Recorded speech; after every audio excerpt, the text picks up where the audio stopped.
We are Hacking for Defense 2017 Team Surgency. Our sponsor is the U.S. Army Medical Material Agency, or USAMA. We were tasked with improving time-critical combat care under a mass casualty response, given the DoD's shifting focus towards major power war with near-peer adversaries. 90% of combat casualty fatalities occurred pre-medical treatment facility in the past decade, a quarter of which were deemed survivable. We realized early on that we would add the most value somewhere from point of injury to pre-evacuation to a Role 2 or 3 treatment facility. We define mission achievement in terms of lives saved. By getting out of the building and talking to both medical and non-medical staff along the chain of care, we mapped out the key players, functions, and pain points present from point of injury to pre-evacuation at a Role 1 battalion aid station.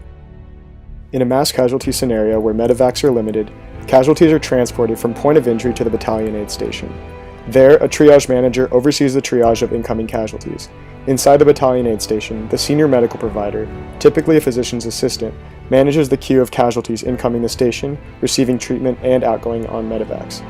Medevac information is then relayed to the medical officer, who handles the tactical coordination of evacuated casualties.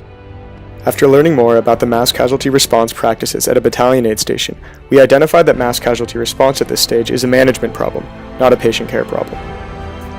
Further, physician assistants would benefit greatly from an increase in situational awareness in both treatment and triage, as well as in evacuation decisions.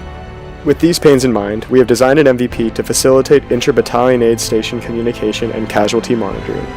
Upon reception at the battalion aid station, vital sensors will be placed on all casualties and secondary triage officers will record missed data through a mobile interface.